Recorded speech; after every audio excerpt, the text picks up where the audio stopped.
Welcome to the Industrial Talk Podcast with Scott McKenzie. Scott is a passionate industry professional dedicated to transferring cutting-edge, industry-focused innovations and trends while highlighting the men and women who keep the world moving. So put on your hard hat, grab your work boots, and let's go. Hi there and welcome to Industrial Talk. Thank you very much for joining Industrial Talk, the #1 industrial-related podcast in the universe that celebrates industry professionals all around the world. You are bold, yes. You are brave, yes. You dare greatly, absolutely. You're changing lives and therefore you're changing the world. That's why we celebrate you on this podcast. All right, we are broadcasting. Yes, we are. Broadcasting from PowerGen 24 here in New Orleans, Louisiana. And you're going to be listening to a guy that has, his story is sad because he's not going to be able to eat any food from New Orleans. It started the conversation in a, his name is John. Well, let's commiserate with John. All right, let's get cracking. Sorry, I'm still dazzled by the fact that you didn't eat anything. What'd you eat for lunch? I didn't. I was just over here. Yeah, nothing exciting. Oh, unfortunately. You're bringing me down. No, well, we went over to Gordon Biersch and had a hamburger. It was decent. Good choice, yeah. Yeah, it's not bad. It's okay. It's not New Orleans. Like, you don't come to, I guess you don't. Whatever. It doesn't matter. You having a good conference? Absolutely. Yeah, good day. What's making it good? It's a good part of the segment. Lots of new players here. Lots of old players here. People I know come across. Have you walked the floor? About 3/4 done. Yep. Are you really? Yeah. It's for me. I haven't. I've been in the salt mine. This is the salt mine. Yeah. But I geek out on this stuff. It's just to see what's out there, what's new, and what's evolving. Who knows? The innovation is just outside.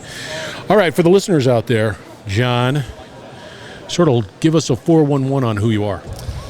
So John Dutcher, who's he? I've been in this industry now for 32 years, mostly in the sales capacity, but came from service. I just love the heck out of it. It's a lot of fun. And we touch a lot of industries, mainly in rental equipment. We get involved with that heavily. But it's deeper than that. We're changing. We've got innovative products coming. We're changing with the market demands that might soon be present with electrification, battery electric, multiple fuel sources, etc. Yeah. There's lots going on. Are you with the propane people, or what's the company? So the company is DEUTZ Corporation in America.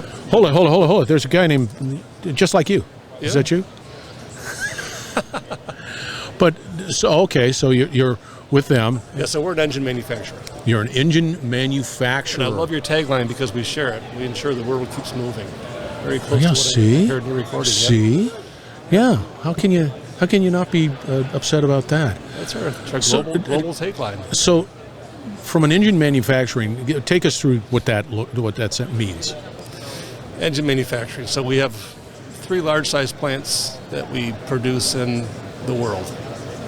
Most of our high-technology engines are made in Germany. Okay, we also produce in China a lot of engines. Most of those stay in China. So we're making mostly diesel engines. We do have an arsenal of multiple fuel engines like propane or natural gas. We're one of the first developers of hydrogen engines for that next technology. And then we purchase some companies that get us into the battery electric space. And we're beginning to develop customers that will use those systems from us. I know we're going to be chirping on the rental market, but I have to ask, because you're very active out there. You are manufacturing these engines, and you're seeing where the market is going. Sort of explain to the listeners a little bit about where you think that's happening. It's like these multi-fuels. Anyway, so where the market's going. So I think the first thing we'll see any large changes is probably going to be in diesel, just how diesel's produced with the advent of a synthetic diesel or an HVO, a byproduct of natural production, where we can take plants and make fuels, right? Yeah. So that'll happen pretty rapidly, and that does produce a cleaner carbon result than a traditional petroleum diesel. A small machinery will go battery fairly quickly, really small machinery especially. So you're talking about equipments that are powered by less than 50 horsepower, to talk in those terms, or 35 kilowatts roughly. Yeah. You'll see that happen. And then you'll see that happen mostly in urban areas, obviously for the push on to get decarbonization from the urban areas. But we're going to see diesel and propanes and natural gases around for a long, long time. Yeah, I don't see any other way, but I think what fascinates me about just the evolution of the market and the businesses is how you have to be quite nimble, because the market is changing so drastically and so quickly, in a sense. And it's not a negative, it's just the realities. And how do companies like yours and others respond to those changes? And that's through innovative solutions. It changes so much. It does change. Yep. But it's a good thing. Change is good. This next year, we're in it now. 2024 is a quote-unquote election year, and they're always kind of goofy. You never know what to expect with that. You don't. Yeah, I agree with you 100%. We've already seen a big change in quarter one, but there's good news out there that quarter two is going to look pretty good for us. And in some markets, quarter one's fantastic, but in some markets, it's not. Yeah, that's just that one of those goofy things. Way above my pay grade, just FYI.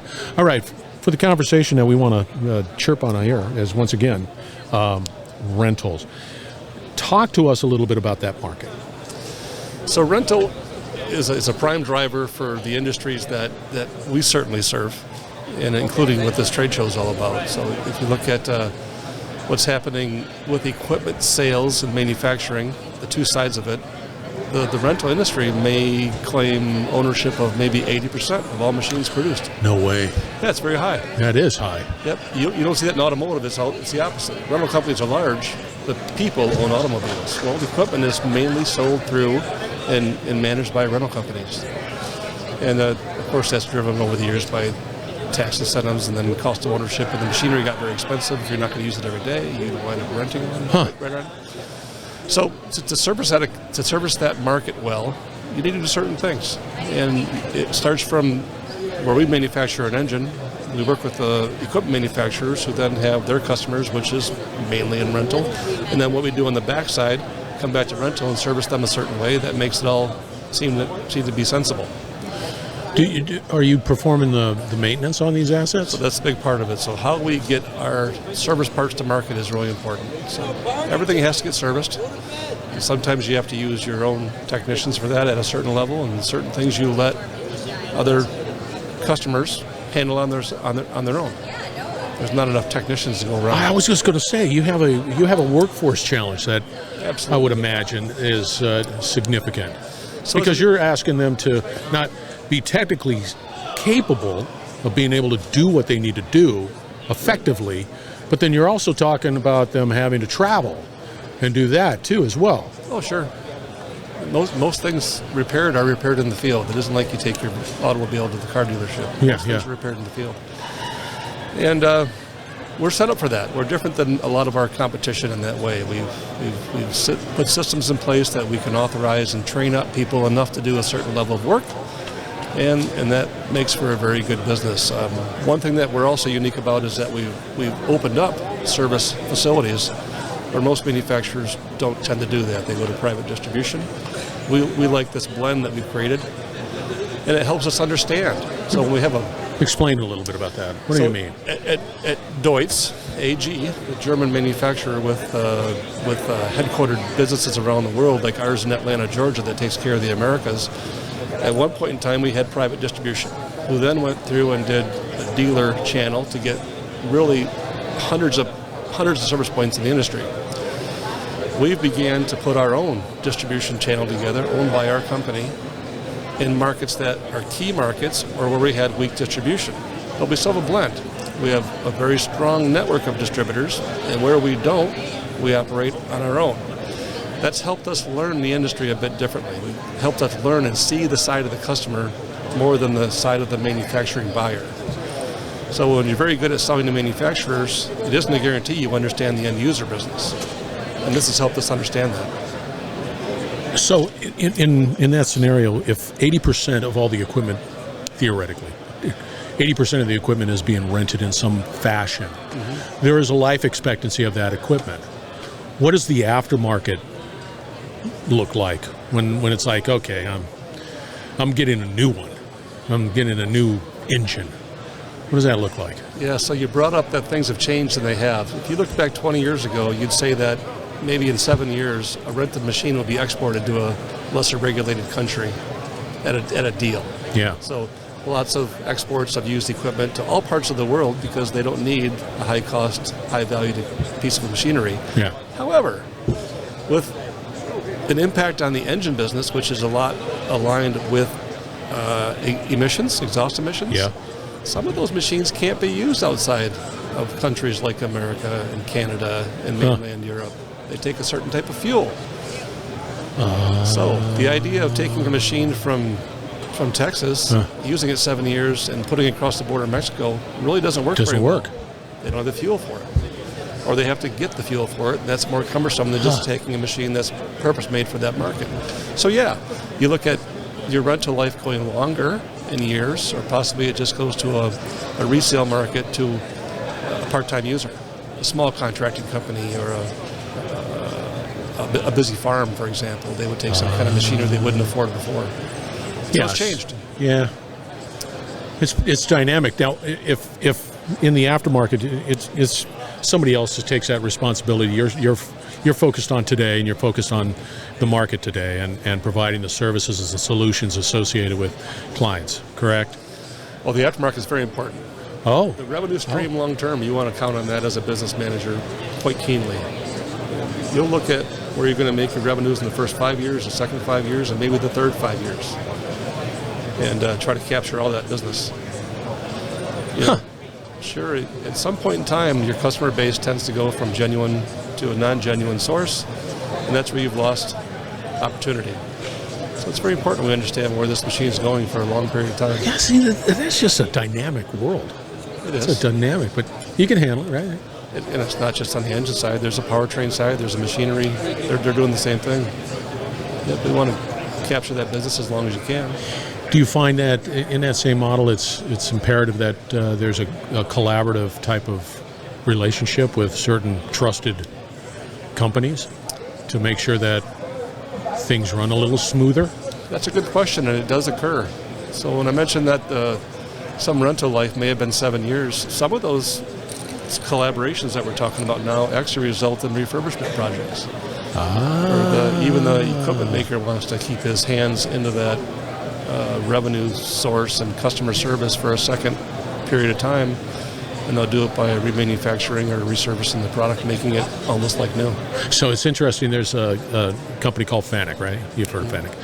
And they're taking old CNC machines or just machine parts, and they're able to sort of retrofit something that's a little bit more current, but on an existing, and that thing could be 40 years old, but they're able to sort of shoehorn and retrofit something a little current to be able to manage that asset, extending the life. Sure. And being able to do that. I would imagine, do you find some of your clients saying, I don't want to get rid of this. This is my baby. No, you'd be surprised. The refurbishment business is quite prevalent. Imagine what happens on an airport property with those, I'll call it a baggage cart, right? It really doesn't leave more than 2 or 3 miles. It mostly just looks worse for wear. It isn't terribly in bad shape, but to repurchase it is very, very expensive. And to renew it, not that it's not expensive, is much less. So you see those kinds of machinery be renewed all the time. Yeah, why wouldn't you? And they might be upgraded. They had an old technology powertrain to a new technology powertrain in the process. Even it still looks all beaten up. Even pulling engines out and putting a battery electric in and then repainting it, so it does get a new life. You see it everywhere. It's a neat time. That's exciting. That is so exciting. So outside of that, you guys have got your hands in a number of things, which is just pretty cool. What are some of your just challenges that you see? There's more to come on the emissions front. There's more to come. There's new rules on the way. There's still a separation between the Americas and Europe, which is cumbersome if you're in that business, having to make 2 products. And then there's the new fuels coming. So everything has to work. It needs to be in harmony, and if it's not, you're not going to be successful. There it is. You just capped it off. Capped the conversation off on a high note. How do people get a hold of you there, John? Reach us at DEUTZ.com. Are you out on LinkedIn? Sure. John Dutcher on LinkedIn, Director of Regional Sales. There you go, man. I'll have his stat card out there, so don't worry. It'll be out on Industrial Talk. You were absolutely spectacular. Thank you very much. I really enjoyed the conversation. Now, we're going to have, once again, all the contact information for John out in Industrial Talk. Reach out to this gent. He knows what he's doing. He's been in it for, 75 years? Close, 32. Yeah, well, the math didn't work. Anyway, we're going to wrap it up on the other side. Stay tuned. We will be right back. You're listening to the Industrial Talk Podcast Network.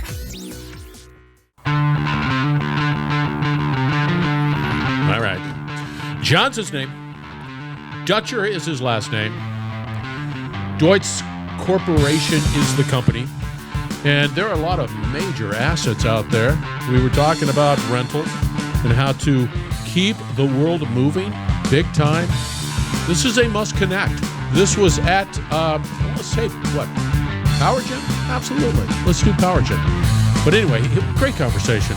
Got a lot of mad skills out there. Reach out to him. All the contact information for John will be out on Industrial Talk. You know that. All right, we're building a platform dedicated to you industrial professionals. You want to be on this show? You want to sort of expand your message? Get on Industrial Talk. It's easy. You go out to industrialtalk.com. You just say, I want to talk. And it happens. It just happens. Because we embrace innovation and technology here at Industrial Talk. Yeah. Once again, about education, collaboration, innovation. It's a platform for collaboration. Be bold, be brave, dare greatly, hang out with John. Change the world. We're going to have another great conversation shortly.